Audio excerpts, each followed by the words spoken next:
skin, I can't stand. It's just the thought of it. I don't know what it is particularly. It terrifies me.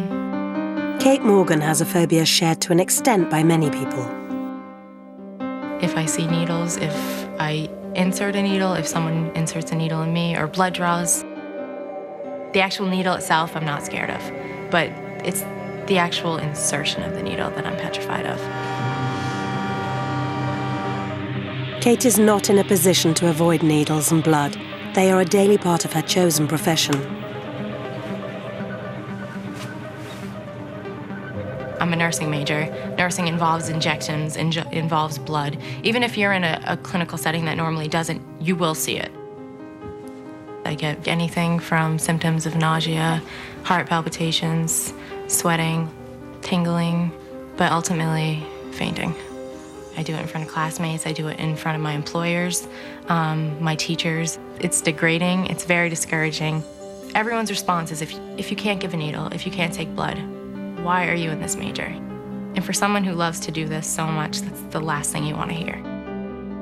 Kate's phobia about needles is more than just a little awkward for a student nurse. But in the population as a whole, she's in good company. Many people fear the prick of a needle, even when it's for their own good. Once when I was lying on the emergency table and I look up and this doctor is there and he pulls out this needle that is not straight like this, but it's bent. And he squirts it and the liquid starts coming out. I took one look at that needle and the idea of this man approaching me with this thing. I rolled off that table, ran out the door, and had no intention of going back. I think the worst part is the anticipation, like that period after they give you the little alcohol swab. It seems like a gigantic dagger to me that it's going to kill me. When the needle is actually in contact with the skin and it's just about to break the surface of the skin is when I feel the most uncomfortable. I'll start to cry sometimes. I'll just get really quiet. I have to rationalize it. Shots are not necessarily a bad thing. They're just yucky. The horror film director Wes Craven believes the fear of needles is a natural human defense mechanism. I think the fear of the needle is that it's so quick and efficient an intrusion into your it can go literally into the core of your body. So I think we all subconsciously know that there are all sorts of barriers that our body has in the skin. There's antibiotic properties to it, and certainly it's permeable only to certain things and keeps most of the bugs and germs out.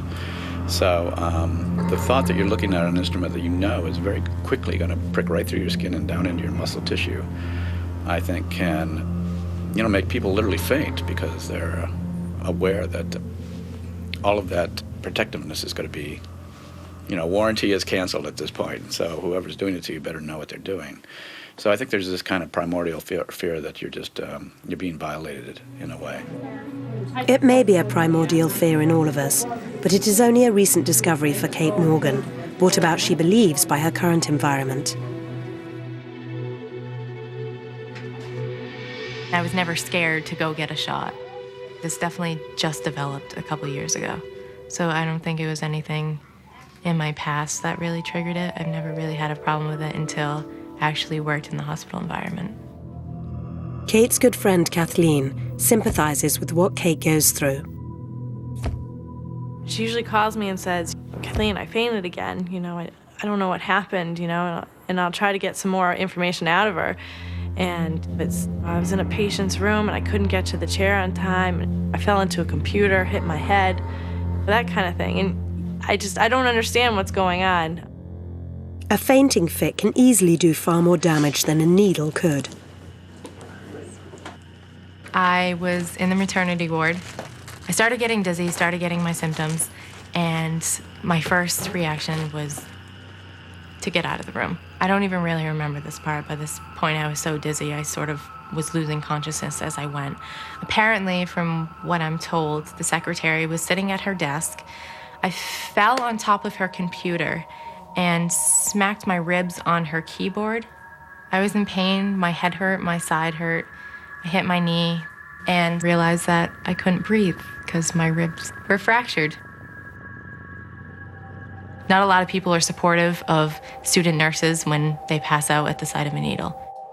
She knows she needs to overcome her phobia. I'm seeing more and more injections, more needles, more blood. So this is definitely the time. If it's something I can't overcome, then, it's a serious, I need to switch my major. Kate Eisenmenger is a psychiatrist at Boston University's Center for Anxiety and Related Disorders. Phobias can originate from a variety of sources, and she knows she needs to identify the root of Kate's fear. The fear of blood and needles is a little bit diffuse. People are afraid of the image of the needle. Oftentimes they're afraid of the image of the needle in their skin, but actually when they get closer to being exposed to the actual thing, they think, well, that's not what I'm afraid of. I think it's a poorly defined, vague sense of something horrible is going to happen. One of the singular characteristics of a phobia about needles and blood is fainting, which in itself presents problems.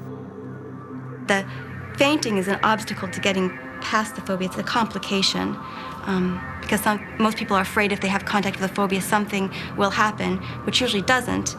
Although in this case, something does, because they oftentimes faint. No one is certain why trypanophobics faint, but they do know what happens in the body. It is called a VasoVagal Syncope.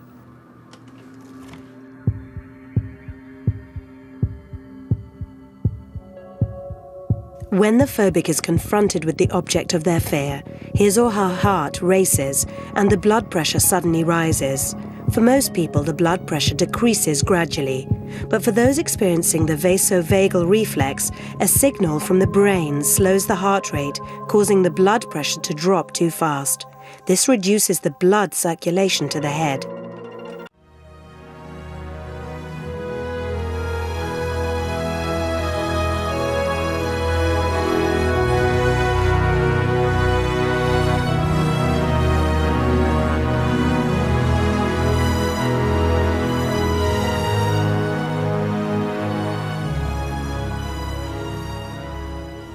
Ultimately causing the person to lose consciousness.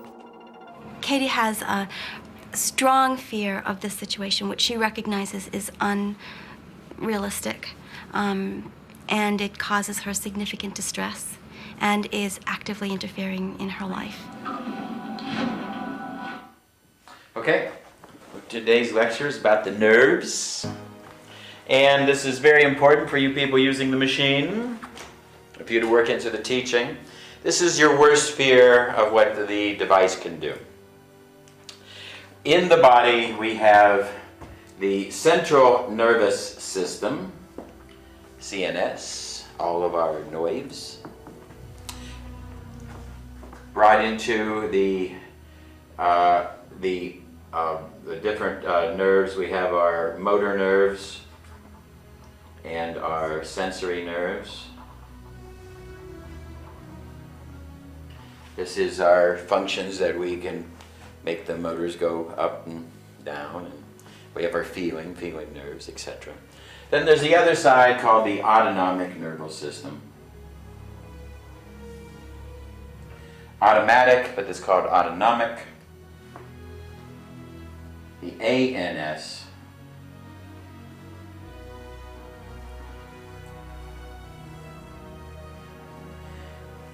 ANS, autonomic nervous system, of which there are two parts. Sympathetic and parasympathetic.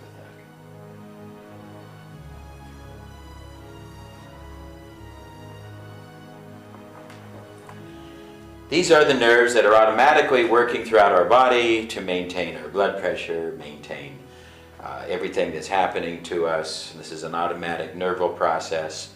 And we have the turn on, sympathetic. It's more of our active system. It is for us what we call fight or flight system. Do we run? Do we fight? Active system.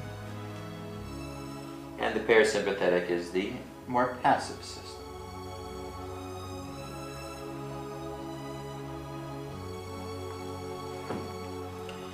The sympathetic nervous system is also known as the adrenergic.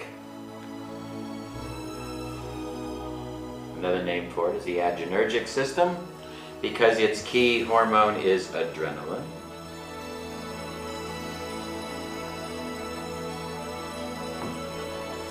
And the parasympathetic system is known as the cholinergic system.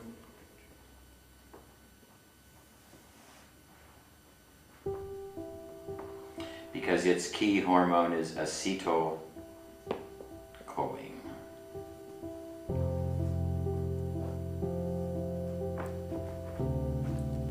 Ta-da! Okay, so basically we have our active fight or flight system. The passive system, over here, the parasympathetic, is turned for digestion and immunity.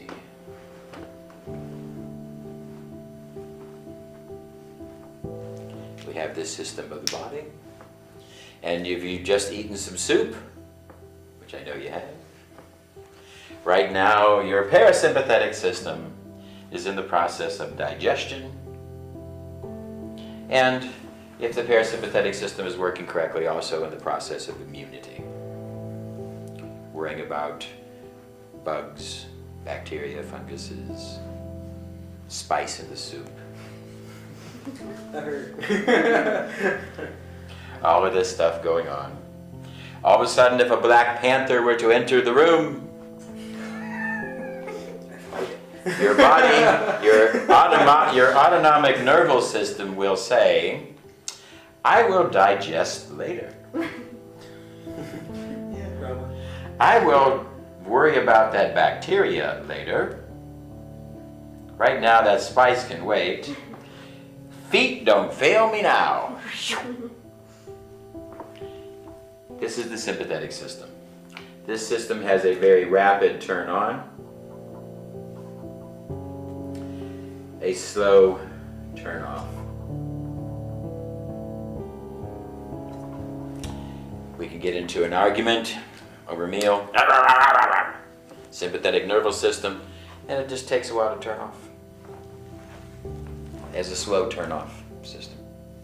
So I know the best story I could tell is when I was in Rome. I was in Rome and I decided, that this is known as the capital city for pickpockets. The best pickpockets in the world are in Rome. So what I did was I got this jumper, and I had a zipper on the front. I opened up the zipper, put in my wallet, my camera, my map. Close it up. Nobody's gonna get me. I'm protected. I take 10 steps from my hotel.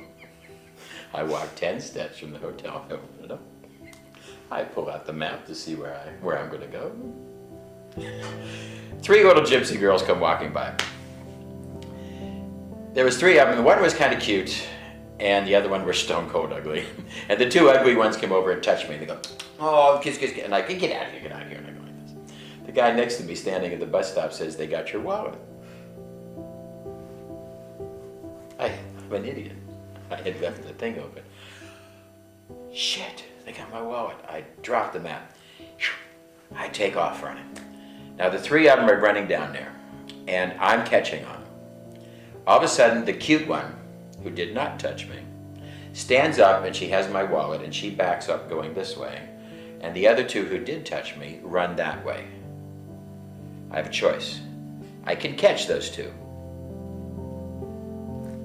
but I don't get my wallet. Here's my wallet, but I know that when I can't take her to the police, she didn't touch me. She's gonna say, I don't know who those girls are, right? So I want my wallet. I grab my wallet, I come down, she goes like this. And I go, I open it up, nothing was missing. Later I found out they got my camera.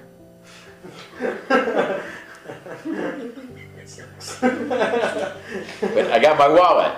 You know what happens when you lose your wallet? Oh, yeah, it's 6 months of oh yeah, so calling I mean, everybody. now I got my wallet back.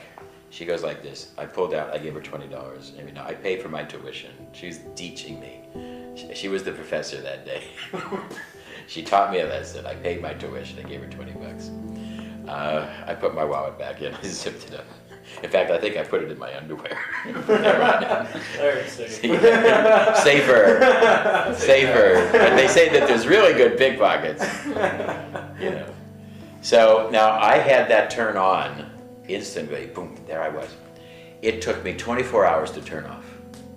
For the next 24 hours, I could think of nothing else but my wallet, even though I have it now. I was reliving the experience, how stupid I was. My sympathetic system was in turn-on mode for 24 hours. So many of our patients, that sympathetic system is in turn-on mode. This turns on, adrenaline turns on the heart. Now, all of these, every organ we have is in a balance. Get your water bottle. So, put your hand up, please, like this. Open hand. I say we're in a balance. If I push more, you push back, and if I push less, you push. This is the balance of hormones that is constantly going on between all of our system. The eyeballs have some turn on for the sympathetic system that makes it go wide. In comes the Black Panther, adrenaline comes in, and our pupils will open up, dilate, see, etc. This is all the balance that's going on. Every organ in our body is affected by these things, this balance, okay? Adrenaline has its action. There's cofactors, there's other different factors of epinephrine, and there's different things. This is an oversimplification, of course. But there's different other hormones, but this is the basic system of what's going on. Acetylcholine is the parasympathetic hormone. It has a slow turn on and a rapid turn off. Your digestion can be turned off like that. And it takes a long time to turn it back on. When you turn off the digestion, if the Black Panther walks in, your soup will not be properly digested. You won't get a chance at it. Once it turns on, it's got a slow turn back on. So if we have that startle during a meal, after a meal, we're going to lose the nutrition of that meal. We're not going to get good nutrition out of that meal. Our digestive system will not be properly able to handle it. The stomach is turned on by the parasympathetic. It's turned off. So every organ has a little bit of this. When you go to take a piss, the turn on to get the piss started is parasympathetic. It's slow on. You're drunk and you go there and you got to piss and there's some guy next to you and you have a bashful bladder. So sometimes you don't want to turn on, you know. I always sit there and I think of Niagara Falls. And as I think, Niagara Falls.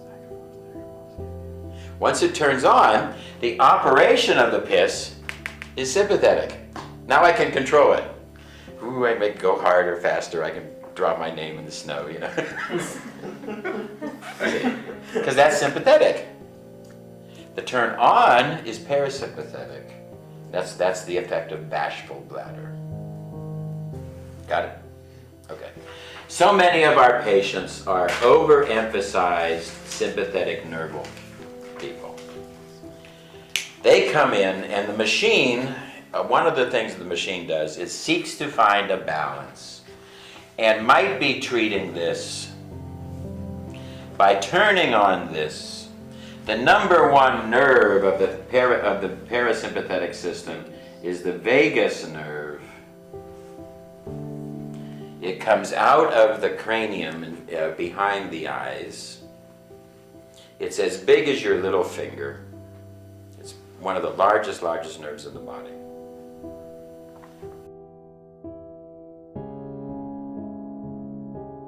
And it will turn off the heart.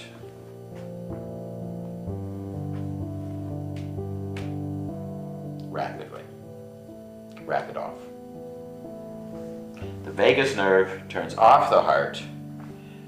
These nerves turn on the heart, the cardiac nerves. Let's talk about the nerves a little bit. We have the skull, which is called the cranium. At the base of the skull, if the patient is facing this way, at the base of the skull, we have nerves that come out of the base of the skull to the front. These are called the cranial nerves.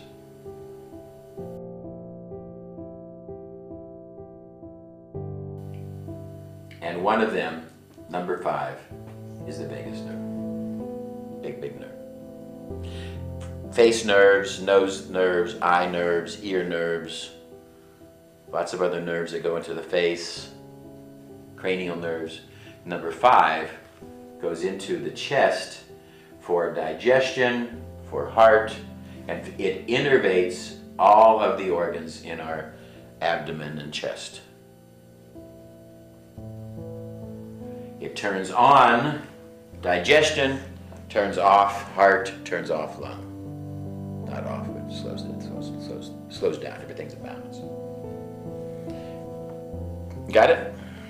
And what does it turn on? It turns on the heart, it turns on the digestion. These are cranial nerves. Yeah.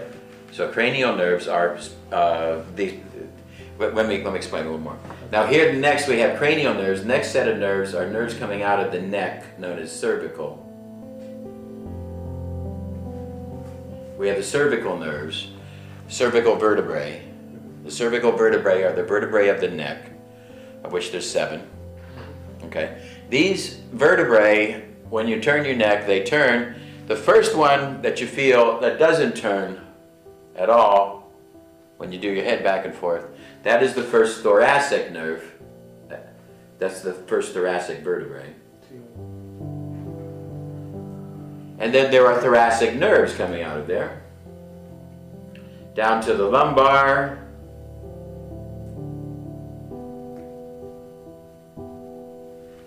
In the lumbar we have the low back. Down to the lumbar. And then down at the very bottom we have the sacral nerves. Nerves coming out of the sacrum. The sacral nerves also come up here for bladder and for other digestive processes, etc. The parasympathetic system is also called the cranial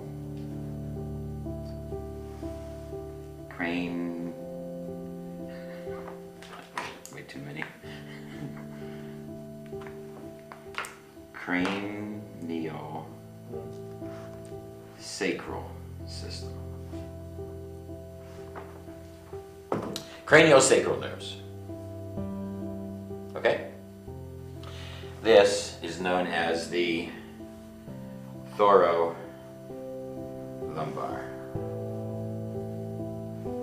system. Most of these nerves in the sympathetic are in the thoracic lumbar. So there is a nerve in the thoracic and the lumbar area connected to the adrenaline, and there is the thoracic vertebrae nerve that goes to the heart. Here's the heart. Let's do the heart in red.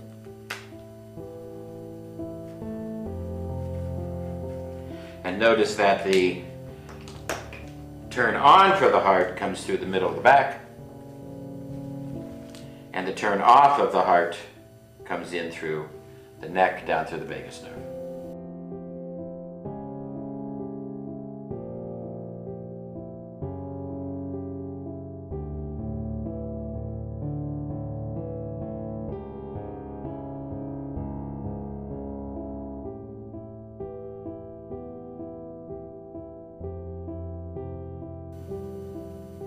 Got it? In the case of the VasoVagal Syncope, what has happened is sympathetic nerves have turned on, quick turn on, rapid turn on. And this rapid turn on has accelerated her heart. All of a sudden, it got to a place where it got too much of an imbalance, And the vagal nerve all of a sudden turns off the heart. Boom. Now there's not enough blood flow to the brain, faint. Syncope, faint. And the whole combination is called the neurogative system. What? Everything together is called the neurogative system. Everything's around a neurological gate, and chiropractors will call this about gate theory. That all of these things have little gates and different pressure points that you can get into gates, yes. So if you get a pinched nerve or something, or a sublux vertebrae, and it causes tension onto the nerve and it shuts off the digestive system. The theory of chiropractic is that we're going to do a whole thing on chiropractic, but just to introduce it. There's a joint, okay? And when you have that joint, and the connecting points of the joints are ligaments and cartilage, okay, that are connected there. Now, at times you get not a dislocation. A dislocation is when when the bone is completely dislocated from its place.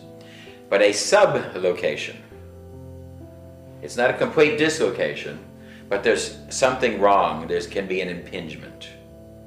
When you get that impingement, that can create a blockage on the nerve and can interfere with the flow of neurological energy through the nerve, you see. Now when they do the adjustment, the old adjustment, that inside the cartilage there is a combination of either carbon dioxide or oxygen.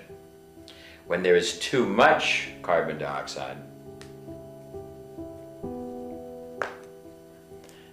that sound is the release of carbon dioxide coming out so fast that it's like carbon dioxide coming out of a champagne bottle. Carbon dioxide comes out of the cartilage so fast it makes the snap. There's nothing harmful being done. It's the release of carbon dioxide. What? That's why they always blow when they do adjustments. Yes. So they You get it to the right spot, and if you watch the vertebrae, if I can get one to pop. See, and if you do that, you get it at the right spot. Then when you pop it, you'll see it's longer. The cartilage, when stretched, releases the carbon dioxide so fast and the oxygen runs in. You see, oxygen jumps into it, and thereby, that's why it only happens, and then you have to wait a while for the carbon dioxide to build back up. And when you do that, when you pull it, you are now releasing the tension. The carbon dioxide in the cartilage and in the ligaments release the tension, and now more neurological flow will happen. There are other ways of adjustments, etc. The basic bottom line of the spine is that the spine needs work and mobility. This is the cardinal rule of biology, is that you are as young as your spine. If you keep your spine motion and keep moving things, and that's what a chiropractor does. He finds these different places and he pushes and he gets them to move. And what we find is that same type of pressure that the chiropractor has is very good. Now they've made new machines that do this now. That they got these machines that maneuver your spine, and they're good for you. And they're basically doing what a chiropractor does, only without the skill. The chiropractor knows exactly where to apply pressure and how to do this as he learns this. We're going to do a whole session. I'll teach you chiropractic later. I'll teach you of chiropractic. I won't teach you how to be a chiropractor. Or maybe. You understand the basic two parts of this system a bit better. In the biofeedback system, what happens when the person faints? What do you do? Huh? CPR. CPR is really when they stop breathing. That's what cardiopulmonary resuscitation. CPR is when the patient has stopped breathing. Okay. If the patient is breathing correctly, they have fainted. Pushing on their chest is not going to help. It's not always a good idea. First thing to do, the person has fainted. Establish that whether they are breathing or not. Okay. There's little tricks of things that can happen that stimulate reset of the of the vagus nerve. Okay. First one that helps to reset. Simple cold water to the face.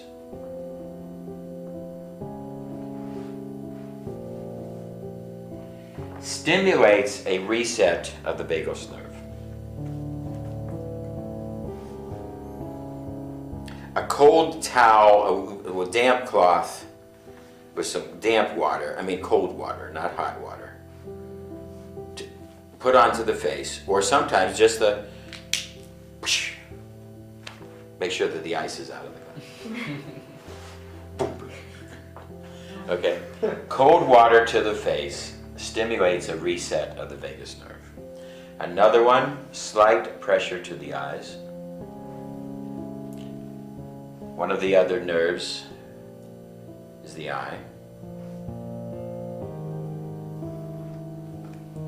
A cold pressure to the inner ear, to the inner part of the ear. There's another nerve, helps to reset this. When I say pressure to the eyes, I mean very light. Don't. He talks you blind. But a little, just light pressure to the eyes can help to reset. The sacral nerve, the craniosacral nerves can also be stabilized by touching the place that is that's right down at the bottom. There's an acupuncture point just in front of the anus, the ass. And by touching that spot, the most intimate spot in the body, that can stabilize the craniosacral. There's also sternum too, isn't it? You can do a sternum. That's not for the vagus nerve. That's for the that's to stabilize these nerves. But cold water to the face is the first thing. I was working here in Budapest. I had medical doctors. I had about 200 of them, and I was working on this patient.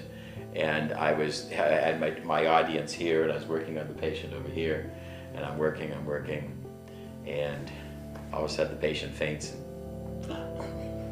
I had stimulated a very intense reaction. The patient had a very, very intense reaction to a compound. This patient had what was known as an incurable disease. The machine tipped me off that he had been exposed to toxins in the photography industry. All these different silver nitrates and different things, parts of photography were coming up, especially this one compound. And when I treated it on him 4 or 5 times, after the 5th time, he fainted.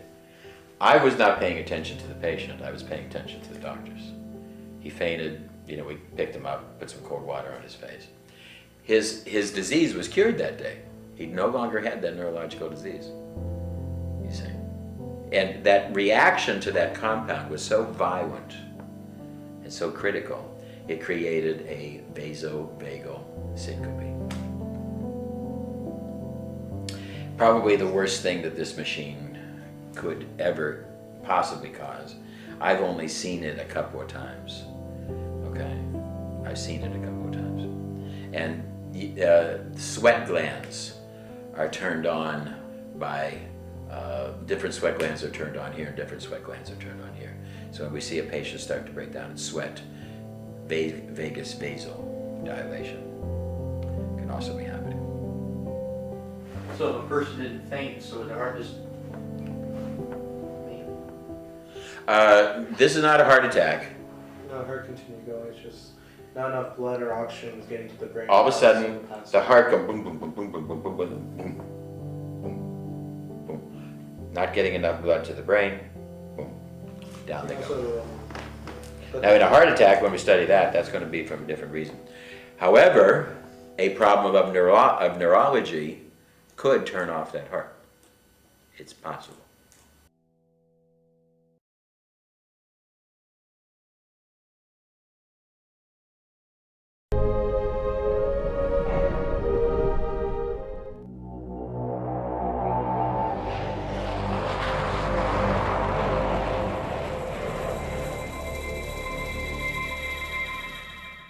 Now the height of a fluid, the deeper you go into the swimming pool, the more pressure, right? The pressure on a fluid is determined only by the depth. It has nothing to do with the volume. So the amount of pressure that my body is having to put on me now to circulate the blood is from here to there, this much right now. When I stand up, now there's a dramatic increase in the amount of pressure that it takes for my heart to get that blood to the brain. What increases the heart? Which side makes the heart go? Sympathetic? Adrenaline. We have the adrenals.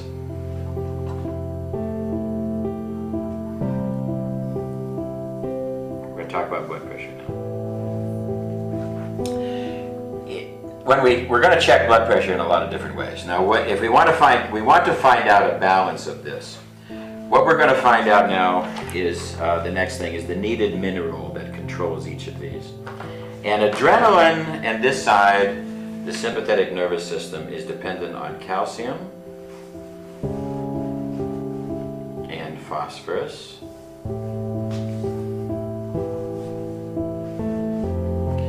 And this side is dependent on potassium and magnesium.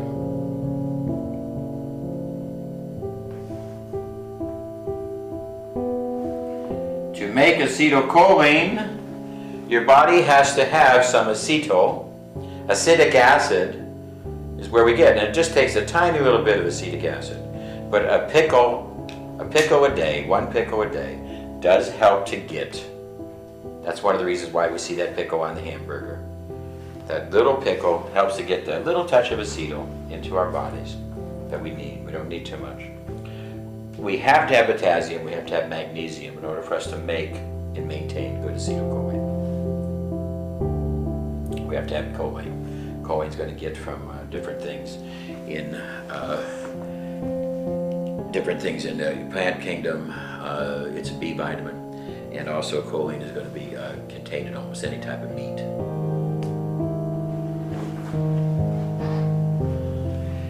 We're going to take the blood pressure and we take the systolic. So let's say that the blood pressure is 120/80.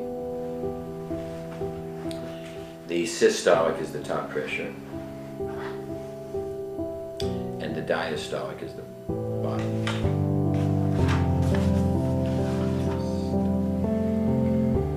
Bottom blood pressure. And we're going to add those together,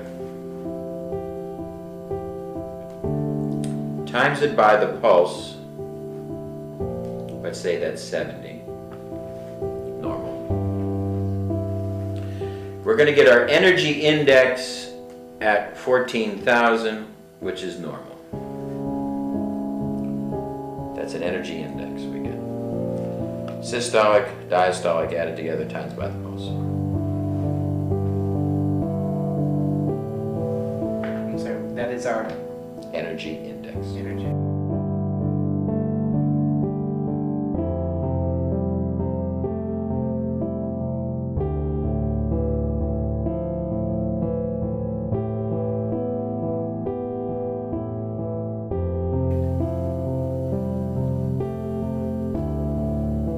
Energy is probably not a proper word. That's when I got this from Pischek, he used energy. Actually, we're looking at the autonomic nervous system. ANS index would be a better indicator. People who have higher numbers above 18,000 and above are sick and have too much sympathetic innervation.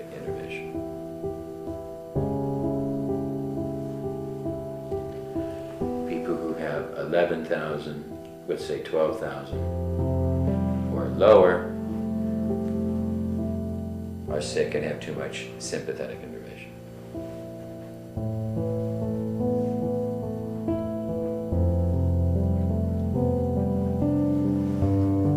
And above is just too much. Above 18,000, then is too much parasympathetic. Nope. Oh, it's sympathetic, excuse me. Sympathetic turns, what does what to the heart? Turned on. Turns on the heart. Heart's turned on too much. Making a face. Huh? your own writing? Haven't even wrote yet.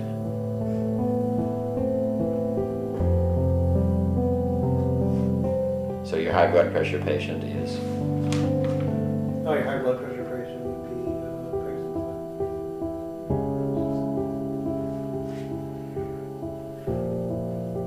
Yeah, too much. High blood pressure patient is? You only got one word guess. Sympathetic, yes. I was thinking about why. I figured out that. Because too much sympathetic. Right.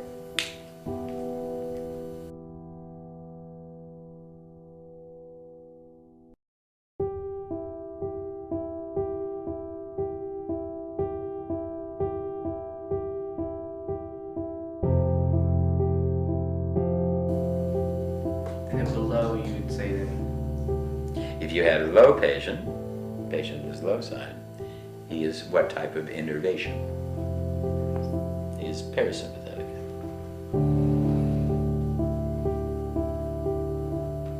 Your high blood pressure patient needs what hormone? acetylcholine. And your high blood pressure patient needs what mineral? Potassium, magnesium. Potassium, magnesium.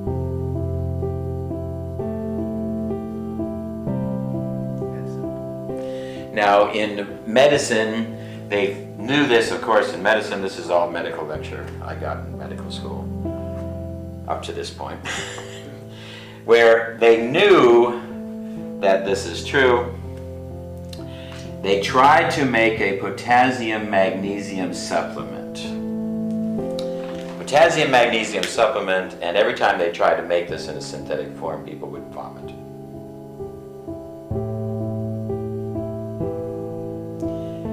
They have been unsuccessful in making a potassium magnesium supplement. And doctors do not want to do recipes. They do not want to recommend food. So for the last 50, 60 years of medicine, doctors have decided that they do not want to. They tried supplementing this, they couldn't get it right. If you take too much potassium at any one time, you can die. That's how they kill the patient. Excuse me, that's how they kill the criminal. When the guy's on death row, the lethal injection. The first injection they give him is something that knocks him out. It's an anesthetic. He is now knocked out. And while he's knocked out and he's pain-free, they give him a good injection of potassium. Potassium will do what to the heart? Turns off. A large amount of potassium turns off the heart. That's how they kill. Lethal injection. Potassium. So potassium pills, which were popular over the last 50, 60 years, and then there came to a rule that you could have no more than 99 milligrams in a pill. That was the old thing. And now pretty much nobody sells a potassium supplement. Potassium makes food orange. The more orange in a food is usually an indication of more potassium. Orange has 5 times more potassium than a banana. Potassium is in a banana. But if you want to get to potassium you need for a day, you have to have a 4-foot long banana, about that big, to get the potassium. Or you only have to have 1 big glass of orange juice to get your needed potassium for the day. I heard that thick-skinned apples, darker the red, they also have a lot of potassium. Yes, the darker the red, because potassium makes things go reddish and orange. Paprika is one of the richest things in potassium. Orange, pumpkin, cantaloupe, and these things are very rich in potassium. And if you put people onto an orange diet, it usually can help stabilize this. Doctors did not want to do that. So doctors, what they did was they decided to do what? Make a calcium blocker. You've heard of calcium blockers. The whole idea was we don't want to supplement potassium. We want to block the calcium. So they made calcium blockers. I have a video. These doctors are sitting there, and they're working with a drug company, and they were reviewing their data. And what they did was they made a calcium blocker, and the man's talking to you just the way I am now. He says, well, we tried the calcium blocker on a group of patients, and the other group we took was a placebo group. And we random sampled 200 patients, so there's 100 in each group. And first thing we did was we worked in Texas. We did a hospital in Texas. And in the calcium blocker group, 24 patients died. None of the placebo group. Now these were all heart patients who had this type of heart problem. Basically, too high an autonomic nervous system symptom index. High blood pressure, weak hearts. And if you have high blood pressure for years and years, your heart gets really tired of having to work so hard, you see. Now there's also arterial blockage that comes into this, which makes the heart work harder too. Okay, so there's other factors. Right, in today's lecture, just the nerval side. We'll get to the cardiovascular side later. But right now, they tried this calcium blocker thing. 24 patients died. The guy says, we must have random sampled wrong. When we random sampled these people, we put 100 in this group, we must have not noticed that this group was sicker. So we took the thing, they went to Maine. They went to up to a place in Maine, they did another hospital. This time 21 died, 0 in the group. And the guy says, we just got to work on this random sampling. So then they went to Washington, where they did 25, then died, and over here.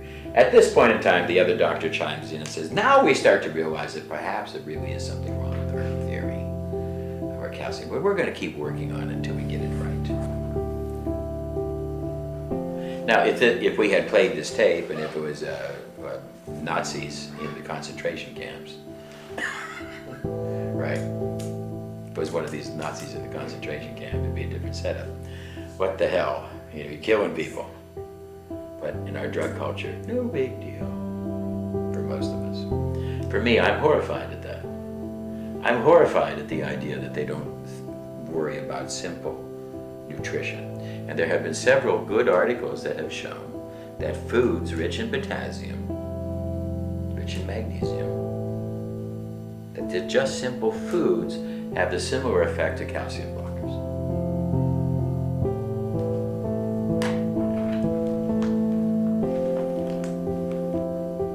It's not quite that simple with these patients because we're always talking about overweight, we're always talking about arterial blockages, other different things. But basically, one of the things that we can do is we can help our patients by putting them on the orange diet, and tell them to get lots of orange foods, good. Don't just buy magic markers. Good. I have a very good recipe for a 3-bean salad, but it's just one type of bean and magic markers. Make you forget everything else. But the sympathetic parasympathetic system, as we study all of medicine, this has to be one of our early lectures, because as we study everything, we're going to see so much revolves around a balance. Our bodies have to be able to go back and forth. I had to have an active system of turn on so that I could chase down those pickpockets. I need that. We need to have this. Many people are innervated like this naturally. And the best analogy is the quarterback. The quarterback of the team is usually a sympathetic guy, a sympathetic nervous system, quick turn on, etc. But this guy will have weak digestion, weak bowels. He has to go to the toilet, he has to bring a newspaper. Weak bowels, okay? This guy over here has a different digestion system, and this is more the lineman who just gets up there and does the job. Boom, he plods through the work as a lineman, etc. This guy has a different type of innervation. He has great bowels. Great bowels. You set these two guys, they're both waiting for a bus. You got the quarterback on one side, and you got the the lineman on the other side. You drop a firecracker behind him, and the quarterback, you got to scrape off the ceiling. And the lineman goes, "What was that?" Because they don't have the turn on. You see, so some people are just born more on this side than this people. These people will have weak digestions. This guy will be a quarterback. Later on, he'll get sick because he's burned himself out. He will then turn to nutrition.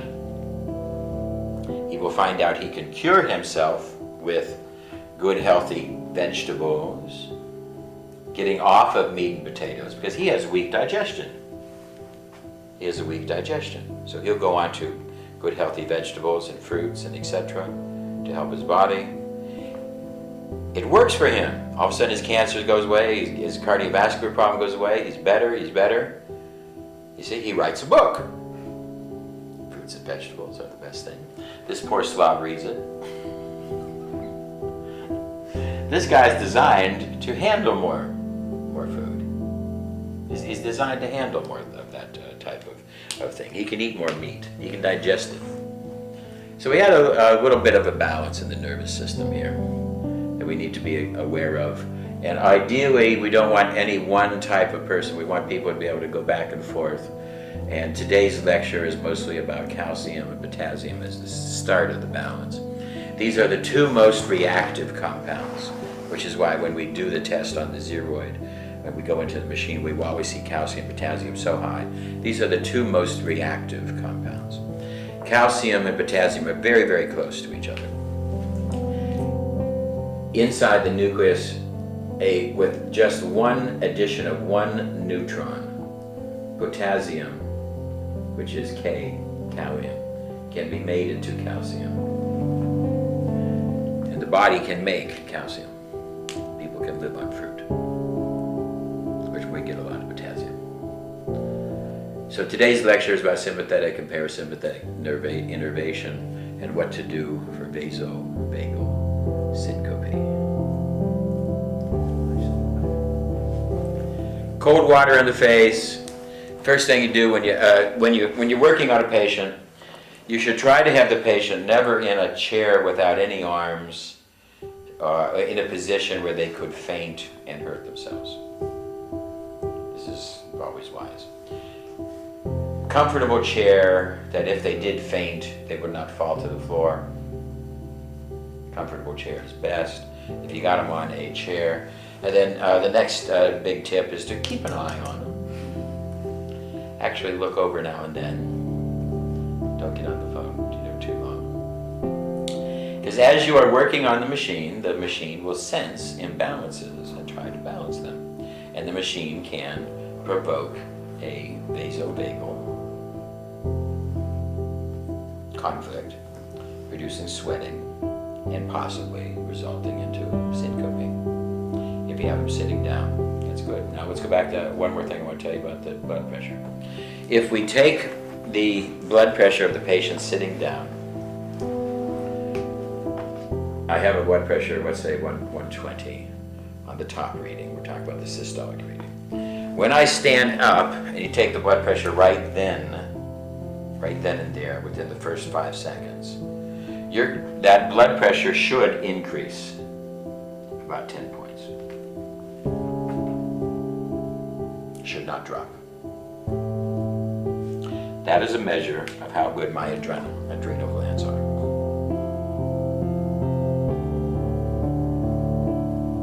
The part of the body that is connected to pressure is the carotid sinuses. Here in the neck, we have the carotid sinuses, which are connected to our innervation system. They're part of our sensory system. And they rest as nerve fibers around both of the carotid arteries. Take your fingers and go to the top of your Adam's apple. Go back. And now where you feel the flow of the blood most intense, can you feel it? Okay, feel it both sides. Feel it. Is it equal? Feel both sides. Is the flow of blood equal? Or is there more on one side? There usually is more on one side because blood is flowing and oscillating to both sides. On the carotid sinus tap 10 times on the weak side, then 10 times on both sides. Check it again.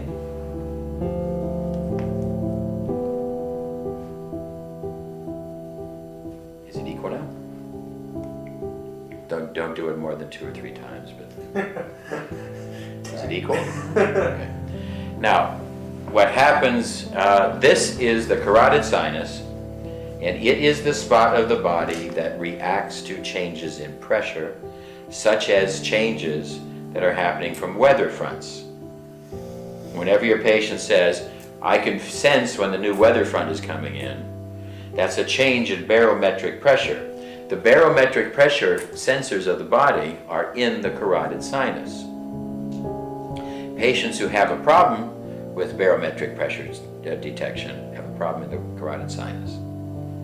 That carotid sinus tap once or twice a day, no more, can help to stabilize them.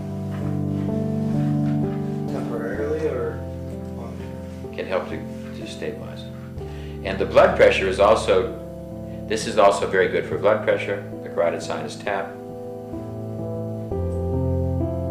and also for migraines. When you get a migraine, it is a vascular accident. A migraine is a different type of headache where it is vascular. More blood is flowing to one side of the brain than the other. That's why you get a migraine. There is no pain sensors in the brain. The pain sensors are only in the skull, around the brain. So you either get a headache because of too much blood in the brain, too little blood in the brain, or an imbalance of left to right. Most migraines, the patient will report, I get a headache on one side or the other, and that will help to tell you. At the same point in time, their hands will be cold when they get a headache, and by warming their hands, putting their hands here, getting the hot blood to warm the hands, the cold hands cool the blood to the brain, and you can also help to stabilize migraines. So stabilizing migraines by doing this, and that's a vascular type of migraine, vascular headaches, and you get a blood flow disturbance.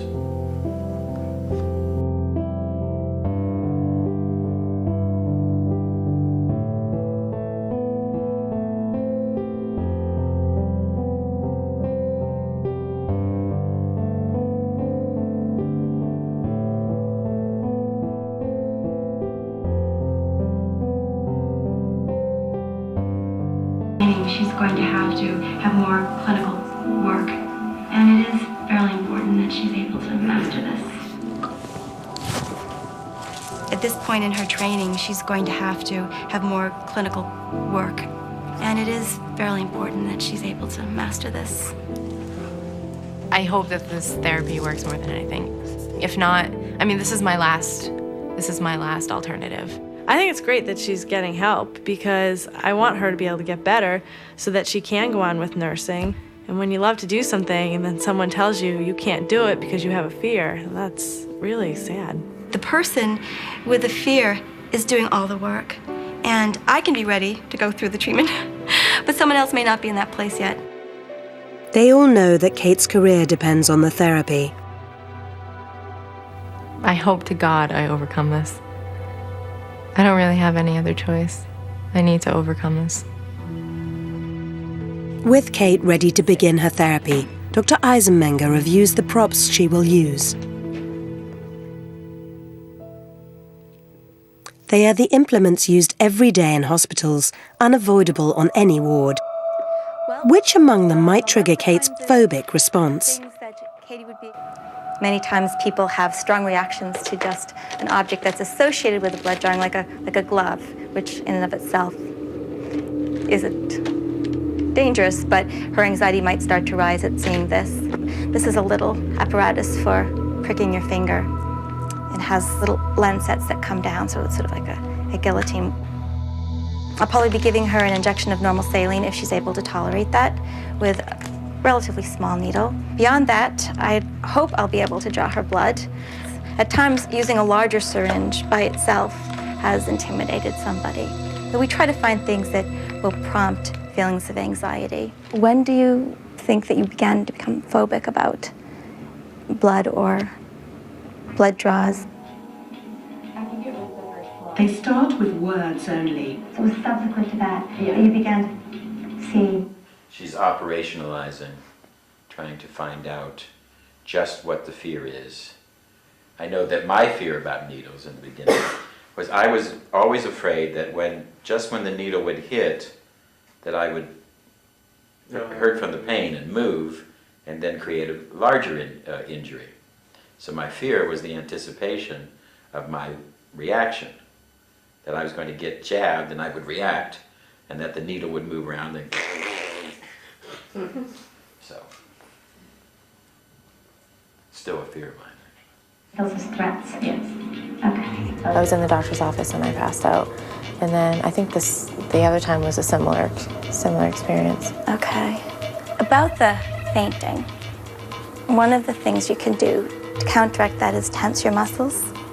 Okay, so when we're working and if you start to feel faint, that's the first thing I want you to do. Okay, just tense up like every possible muscle in my body. Okay, relax. Tensing up does what?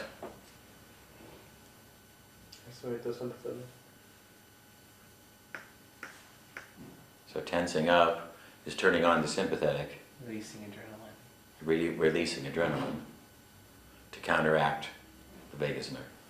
That also Let's start with looking. Increases blood flow. Increases the blood flow to the brain. Thanks. Okay, how about looking at a syringe? Then the props come out of the box.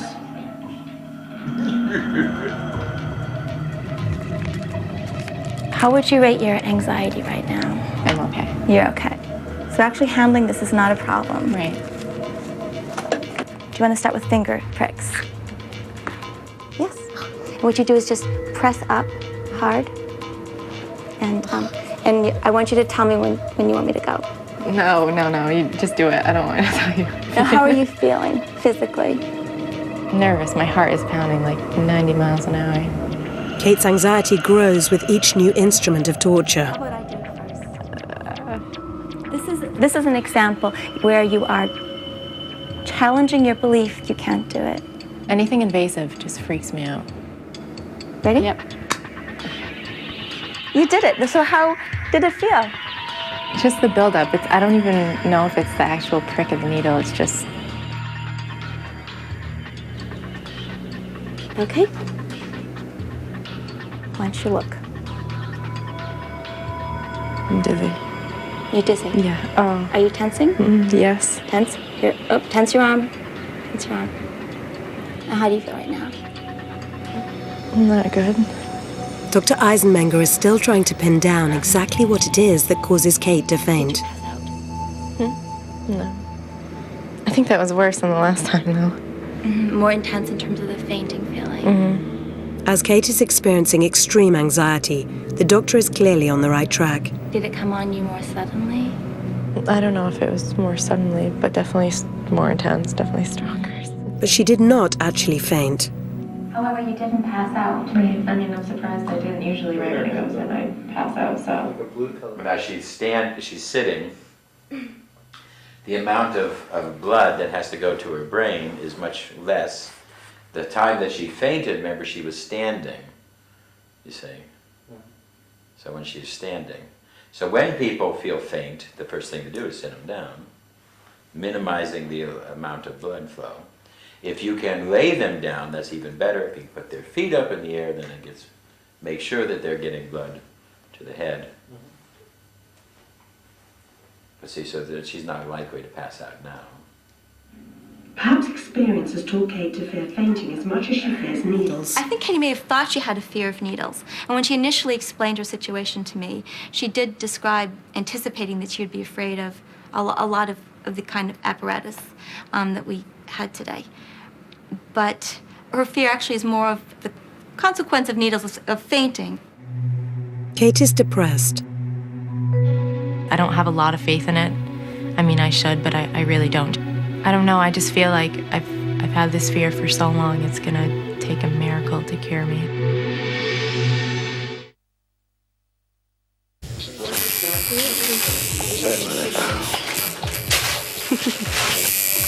The art of tattooing has been around for millennia, but the equipment used has grown in sophistication. Today's tattoo guns sink pigment into the skin at up to 3,000 stabs per minute. Needles are designed in rows or groups of up to 12 points to achieve different textures and density of color. This would be 8-pin configuration, which means there would be 8 pins configured tightly together, okay? This is a 7 Magnum, flat. Now this is also used for shading. Even keen customers sometimes flinch. We have a lot of professionals that know how to handle the customer and they know how to talk to them. And if they're really, really scared about getting the tattoo, you know, once you start the tattoo, then they're gonna have a mark on them. If they're really scared about it, you know, we just generally will run the needle on them without any pigment on it so that they could feel the sensation that if it's really bad, then we won't start it and they won't be left with a little mark on their skin. The needle just goes over the first 3 layers, and you know, you really don't bleed if you bleed as much if you don't just go light-handed and let the needle do the job. Other customers will bear anything in the name of art. First I got the birds, then I threw the ship in, then I threw... Now that's pain right there. Depends on what the tattooing experience is for yourself, you know? If you want to be a bad boy, maybe, you like the pain. Then there are the needles that make holes instead of dispensing ink. Skin piercing is in fashion these days. If it can be reached on the body, it can be pierced. I'm going to be doing a tongue piercing on Christina. The customers, if it's their first time to get a piercing, they're very scared, you know, because they don't know what to expect. But it's really a quick procedure. It's very fast. Take your tongue out as far as you can. Push it out. You know, people, they have more fear of the equipment, of what's laid out in front of them, you know, especially if they don't know what they're getting into. You know, they're like, what's this for? What's that for, you know? 1, 2, and 3. That's basically all she's going to feel right now. She's all excited. A lot of people, you hear of them fainting and stuff like that, it's because they're very anxious, you know, and they get really like anxiety, and they make themselves get dizzy and faint. These people undergo the needle voluntarily, but in a hospital people have little choice.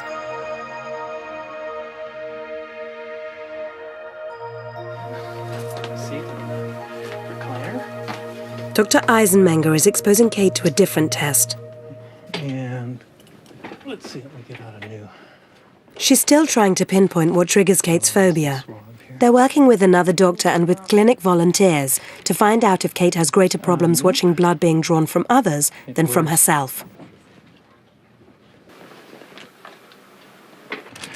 Your anxiety level was like a 4 before. Yeah. How would you rate it now? Probably a 7. 7. Mm-hmm. 7 on a scale of 8. Mm-hmm. Now, getting her to evaluate the difference is biofeedback. You see, it's the simplest form of biofeedback. What is the level of tension you're having? What is the level of your emotions? So many people are unable to give you a number because they don't have the skills of actually knowing what's going on in their body. Their heads are so separated from their bodies. That's a skill in biofeedback, just to get numbers. Every time you're doing any type of practice, whatever you're doing, getting people to operationalize and to understand and getting the touch of the number really does help, because then they can turn an 8 to a 7 to a 6 when they get more in touch with their own feelings. Establish the biofeedback. Okay, what symptoms are you having now? To see. Now try tensing again. Remember that it's sustained. It works. Kate reacts badly. She has to fight the urge to look away.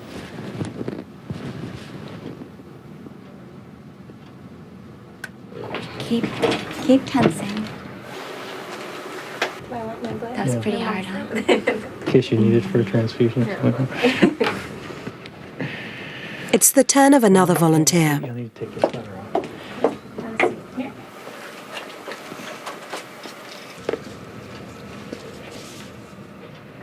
Again, Kate has to struggle to keep her eye on the needle.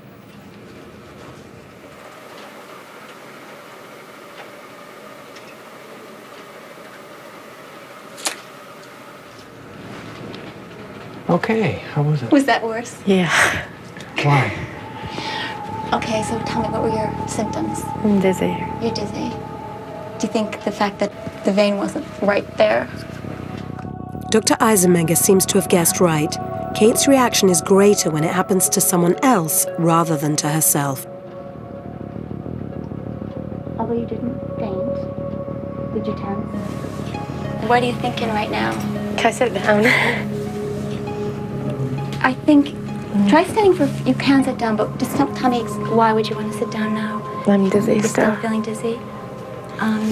If you can try tensing to see if you can make that, get a hold of that yourself without sitting, you'll have more confidence, I think. Like all your muscles. The doctor himself becomes the guinea pig. Could Kate become accustomed to it by repetition?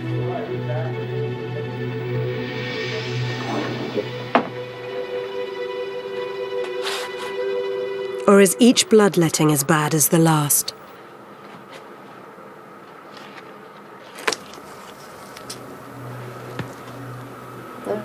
That was okay. This is good. Dr. Eisenmenger is pleased about Kate's progress. I thought you did very well. I don't feel very well. That first blood draw, she was definitely having lots of physical symptoms. And she was very shaken by that. And then contrasting her experience with the second, when she responded almost minimally. So this is good. This is something a tool you have. That's the kind of experience that helps someone really learn that this is manageable, that this can go away with exposures. If we could do it Wednesday. If indeed familiarity helps Kate's heart to beat slower, then the real test of that will come in the one part of the hospital where she has no control over what goes on. The accident and emergency section is no place for phobics or fainting fits. Where what needs to be done is done at high speed. Now this is what's known as cognitive therapy, what we've seen, because they're just explaining to her the rationality that this is not harmful. And they're showing her over and over again that this is not harmful. Cognitive therapy means that they're not doing hypnosis or anything. They're actually talking, and they're trying to get to her rational mind for her to rationalize this. So that's what they're doing, cognitive therapy. Kate is to be a nurse. She must be able to cope with A&E. You see that guy's finger? It was gross. What was it? It's injured? Yeah. Okay. It's like broken. So I don't want to be here. How are you feeling right now? Horrible. Horrible? Oh my God. Look at me. What symptoms are you having right now? I'm already dizzy. Tension, weak, cold, Hot. hot. Scared? On a scale of 1 to 10, is it like a 10? That heat is also a parasympathetic. Blushing. You can't make yourself blush. These things are usually, this fight or flight, we have a lot of control on. That's why she's, tensing her muscles. These things are usually the things we don't have control of. Like I said, when you're trying to piss and you have bashful bladder, that usually tells you that it's a parasympathetic. And we don't exercise these things a lot, you see. Like blushing. That's what she's having. She's having rushes of blood to her face. That's blushing. And people can really rehearse those things and develop more control on them. But you understand that these are usually slow on and, so wrap it off. So that blushing, to turn it on and to learn it, that's very difficult. But people can learn to do that on command. But it's not easy. I already feel lousy last night. Let's go a little closer. There is no escaping the blood and the injuries that need to be treated, or the needles and syringes that are used in doing it. Find a way to secure the door. Unfortunately, the door secured me. All it is.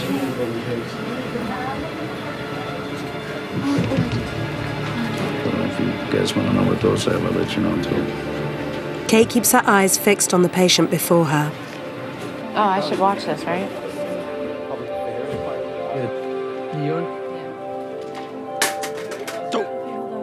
Eventually, Kate feels strong enough to strike out on her own. When I went to grammar school and high school,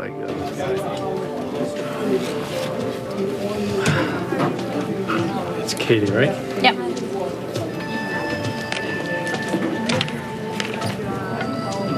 The therapy appears to work. She chose at one moment to look away, but she didn't leave the area. She redirected her attention, but then she went back. She looked at the needle in the skin. All of that is terrific progress. She didn't pass out. She didn't behave unprofessionally. She didn't avoid a clinical experience. That's tremendous progress. The repeated exposure is working, and Kate feels she is on her way. Hi, how you doing? I'm Jason. I think that the repeated exposures is definitely helping, especially with the blood draws. They're absolutely fine now. I mean, before I wouldn't even let someone touch me with a needle, let alone look at someone be punctured with one. So I feel like I'm definitely more confident in situations like this. It's helped me in my learning skills, and it's made me feel more confident as a nursing student, and I definitely feel more confident being a nurse, so my future looks a little brighter. That's me. Oh. You gonna jump up and catch her? All right, thank you so much. Take care. Yeah. Thank you.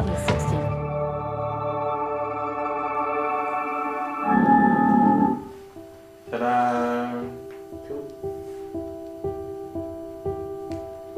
Tonight's lecture on the VasoVagal system.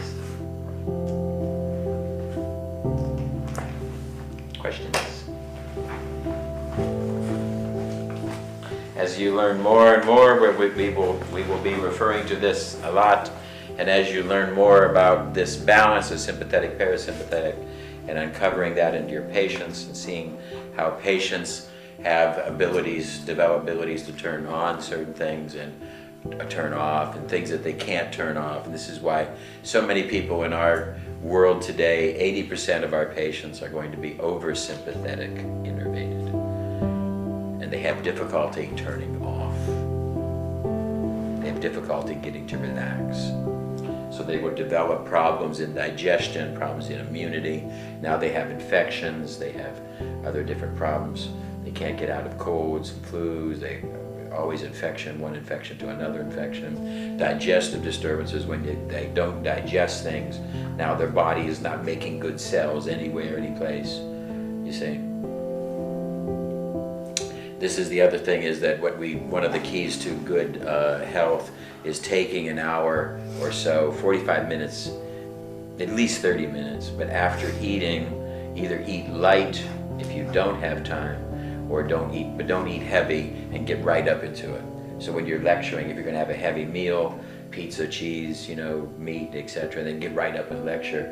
A lot of what you've eaten will not be properly digested, you see. And then your body's going to be taking undigested foods and making it into bad cells and bad proteins.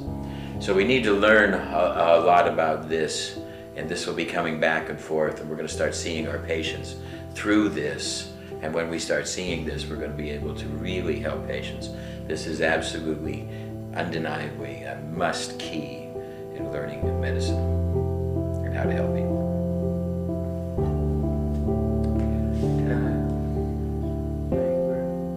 8 o'clock. No colonic schedule? No, tomorrow. Tomorrow. No, Thursday. Thursday, okay, cool. Thursday and Saturday. Now tomorrow's lecture will be on something. Do you think we can do any as far as towards more like the psychology? Well, I'm going to go through everything. Or even more of a spiritual I need to do a lecture on the things that are killing people.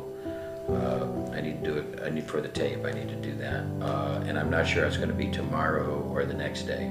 If you want me to do a basic psychology intro into the whole field of psychology, I would do that this week. Or just, NLP. Well, I'll do the whole thing. I'll just within a 2-hour period, I can teach you everything that you ever need to know about psychology. Because you see the way I'm teaching you basic ideas that give you the skinny of it and the crib sheet, hoping that you're going to get into the books and learn a lot more and the details. But I'm not going to waste time on little details that are unimportant. I'm trying to teach you the meaningful things. So virtually everything that I'm saying in these courses is absolutely meaningful. Every little lecture is about something that really will help you in your practice of working with patients. When you go to a medical education, you're going to learn 50 things to get to the one thing that you use. And then you end up losing stuff. So that's why we're taking a different bent. You're going to, of course, be reading and doing things.